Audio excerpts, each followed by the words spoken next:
What's up, y'all? Welcome back to the channel. And in today's video, we're going to be addressing the second issue that I've been having with this lift kit, which basically is the struts blowing through the mount. I finally made a decision as to which mounts I am going to go with to solve that problem. And in today's video, we are going to be addressing that.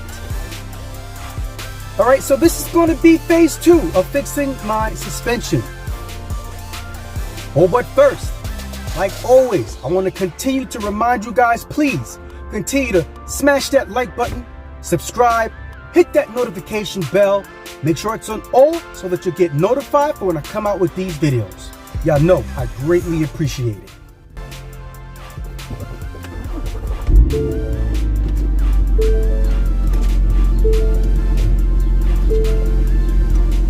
Well, all right, guys, I am so happy that this day has finally come. It is time to fix Bullet's suspension.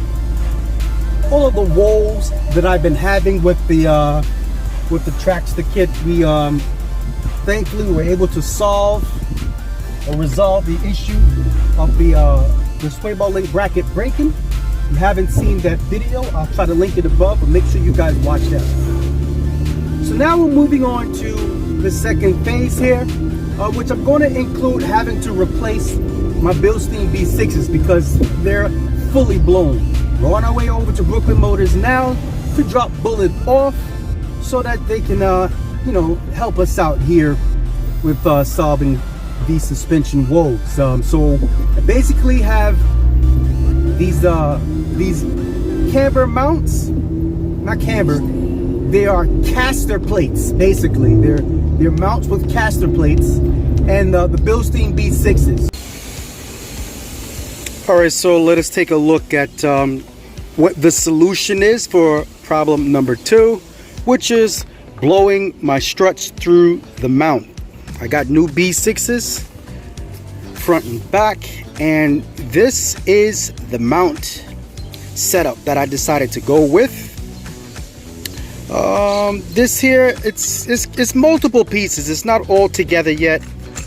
Got this plate here. This will allow me to get some camber back. With the Traxda lift kit, your camber specs are all out of spec and it's non-adjustable. These mounts here will allow me to get my camber back. It has a spherical bearing on the inside, should be a lot stiffer, and once it's all put together, I'll see if I can get a better look at it, give you guys a better look.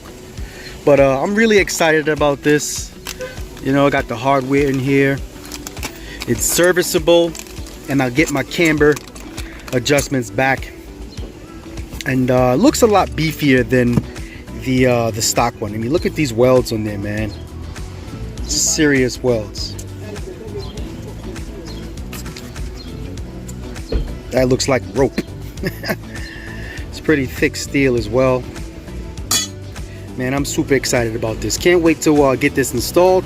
That is what it's going to consist of, phase 2, and fixing my suspension. Once I have that all solved, that's it. The problems with the Traxda lift kit have been solved.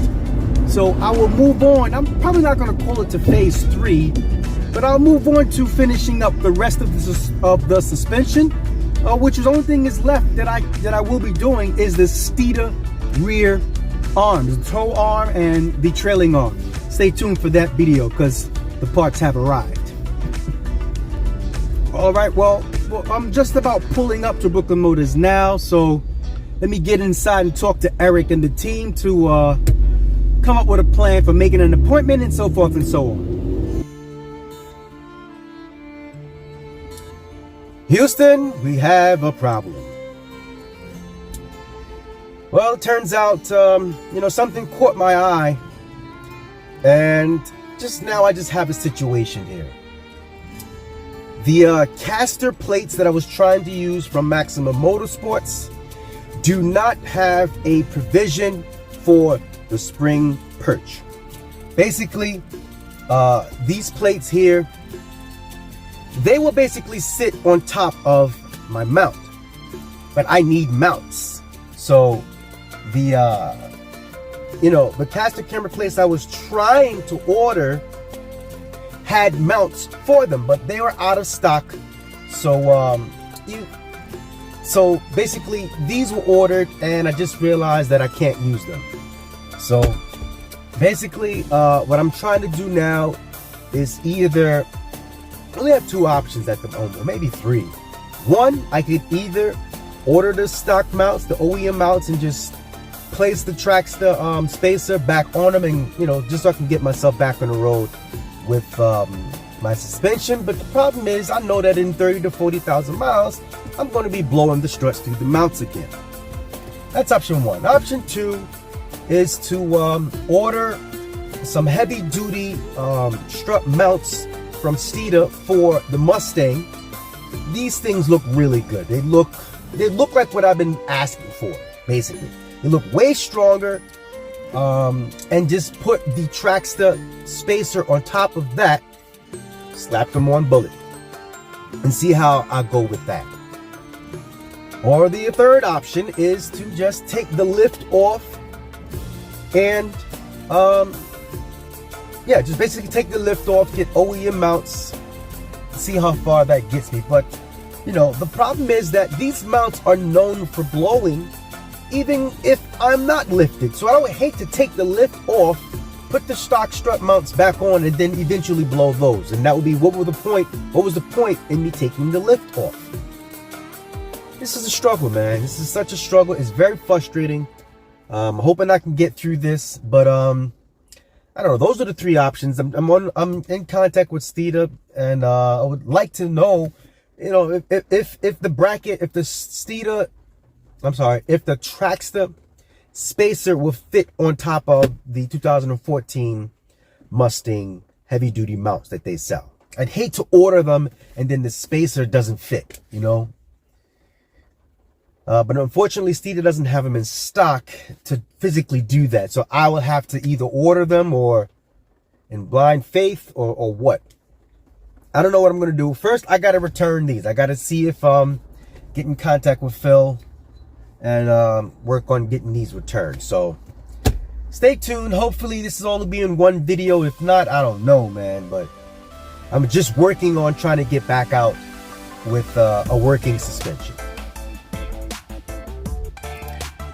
Alright guys, unfortunately I'm going to probably have to count this project, or this idea, as a loss, a failure basically.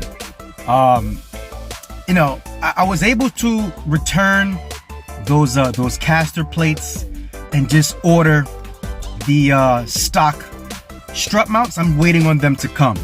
So basically I'm cutting my losses here with these mounts. Unfortunately, I don't have what I need, or what I feel like I need to be a solution to the problem of blowing the struts through the mounts. I need a strut mount that has polyurethane instead of the regular rubber, spherical bearings, and also provisions for adjusting caster. Those three things. You know, until somebody makes a mount for Explorers that has those three characteristics, I'm just gonna have to keep replacing strut mounts every 30 to 40,000 miles, unfortunately. You know, this is the struggle with not just owning an Explorer, but modifying an Explorer. We do not have the support from manufacturers. I mean, I can ask a company, you know, can they make a mount with those three characteristics, and most likely I'll hear no. Unfortunately, we will not be making that product for an Explorer in the future, which I kind of understand. You know, you don't have enough Explorer owners willing to go that far and purchase certain products. So why would a company spend money on making it? So I'm just gonna scrap it for now. If anything, next I might, and this is a big might, I might just get some mounts from a Mustang, purchase the mounts from a Mustang, and see how it goes there. So for now, I'm just going to move on to the Steeda rear arms. So look out for those videos.